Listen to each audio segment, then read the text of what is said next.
All right, everyone. Got another audio clip here. I thought I was going to feel a little better today and go out and make a video, but didn't get much sleep last night. I'm still feeling a little sick, and it is still raining outside.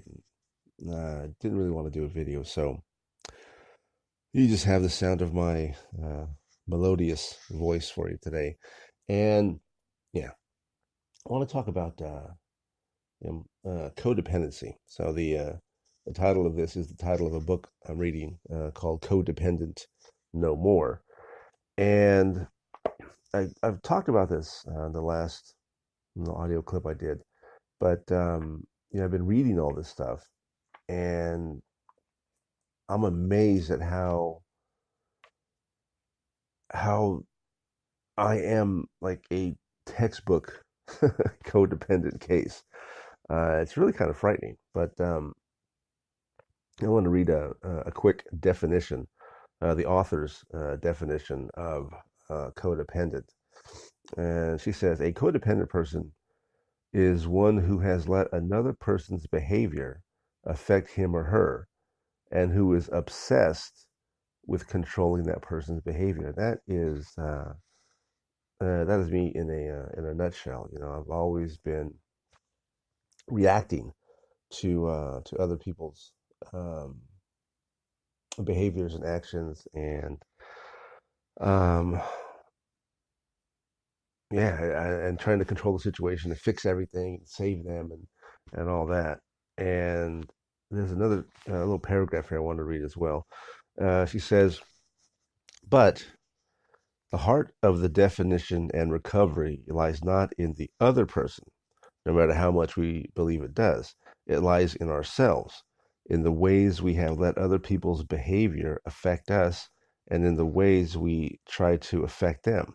The obsessing, the controlling, the obsessive helping, in quotes, caretaking, low self worth bordering on self hatred. That's me right there.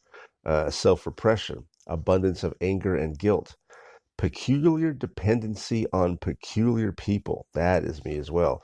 Attraction to and tolerance of the bizarre. Also me. Other centeredness that results in abandonment of self, communication problems, intimacy problems, and an ongoing whirlwind trip through the five-stage grief process.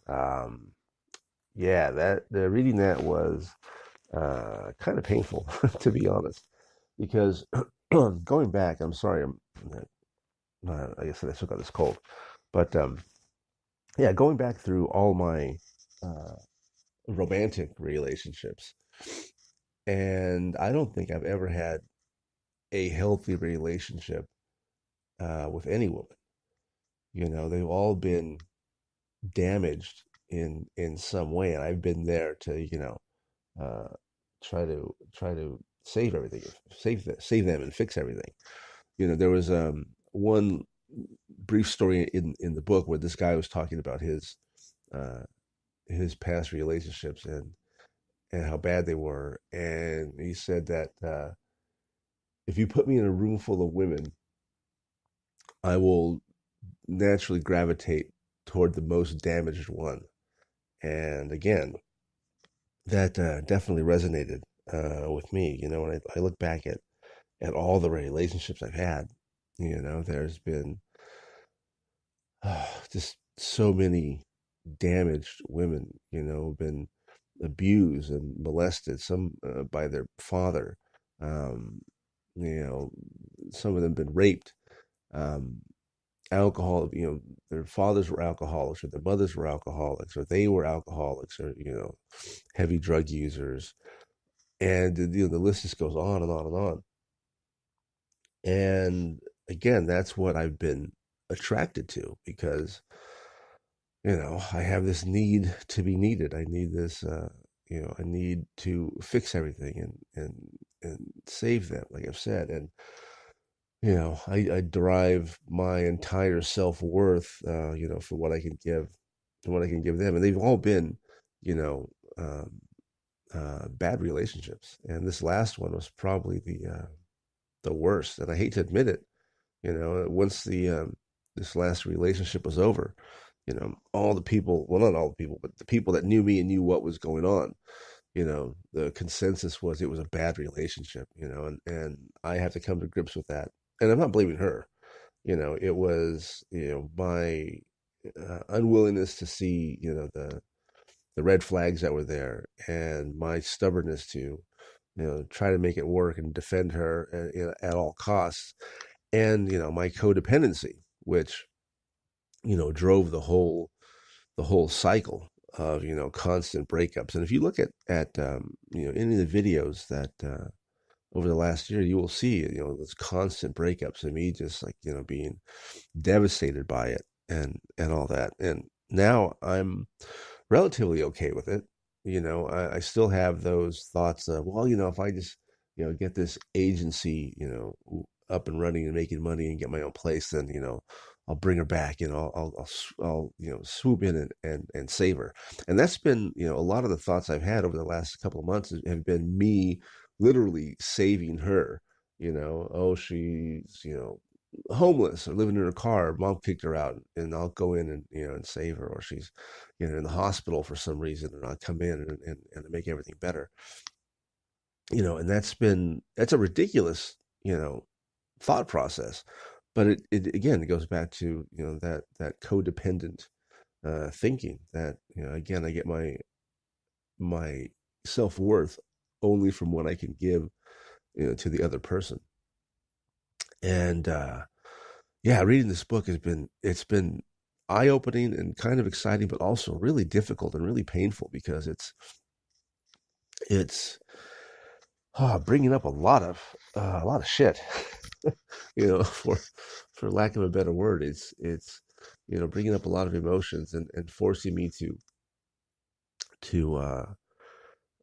confront my own behavior and my own beliefs and all this other stuff. And it's really difficult. And I guess I'm kind of thankful that I'm a little sick right now, because I'm not really doing anything, so I can sit down and just read this book for hours at a time. And um yeah, it's crazy. It's amazing how textbook codependent that I am. And I have to change this, because I was talking to my cousin, and she's been going through this issue with her boyfriend.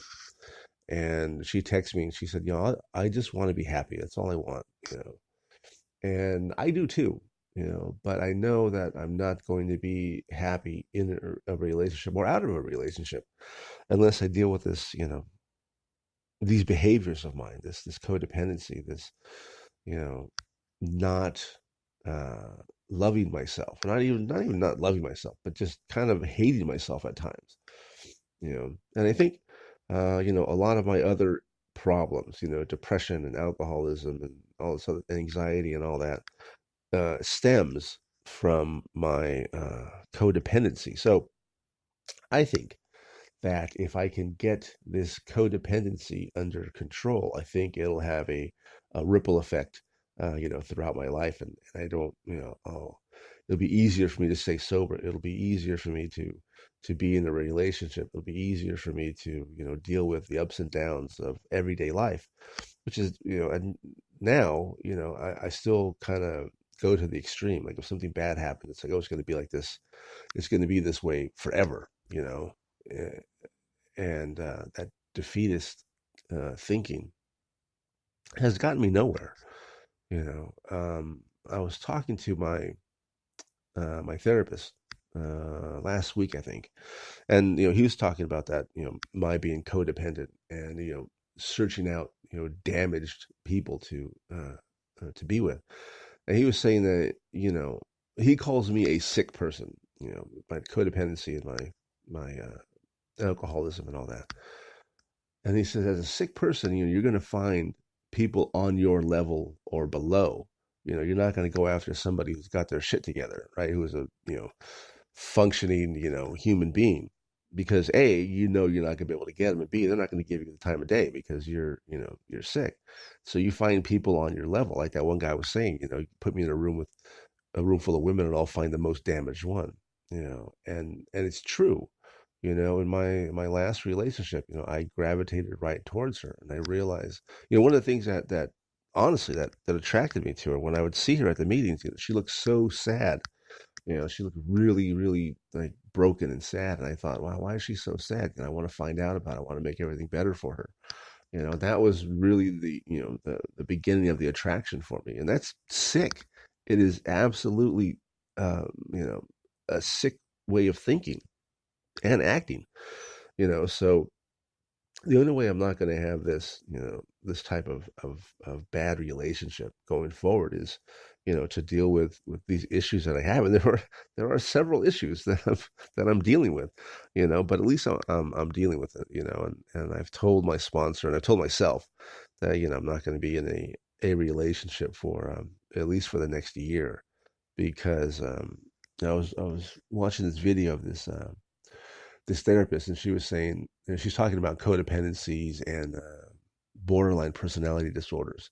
When they're in a relationship, and they always say, "You have changed, and this is it. It's different now." And she was saying that's a lie. It's something that it's some rationalization that you use. And she was saying that she's never seen any real lasting change happen in less than one full year. So yeah, I'm getting to that point in my life where I can't keep getting in and out of these bad relationships, you know. And the crazy thing is that there are times when I'll be, in a meeting, AA meeting, and I'll see some of these women, share their stories and stuff, or what's going on in their lives, and I'm like, oh, she sounds like she's really fucked up, and my interest kind of is piqued a little bit. I'm like, oh, I wonder if I just go talk to her, maybe get her number and stuff. And that's like that. And to catch myself in that is a big deal, because before I would just, go ahead and go over and start talking to her. But, and it's pathological like that with me, and that's something that is just going to continue to hurt me in ways that, you know, I don't want to have happen anymore. So I'm really going to buckle down and deal with this codependency and my alcoholism and all that. But again, I think it's a lot of this stems from the codependency. So over the next year, I'm really going to be working on myself and trying to overcome, this type of mindset and this behavior pattern that has been going on my whole life. So we'll see. I think this is a great book if you are codependent or you think you are. I'll put a link in the description below so you guys can pick up a copy. It's really good. It's not that long. It's only like maybe 240 pages, I think, 50 pages. So anyway, that's all I got for today. Like and share the video. As always, subscribe to the channel, and hopefully I'll feel better tomorrow. It'll clear up tomorrow, and I'll put an actual video up. So that's all I got. See you tomorrow.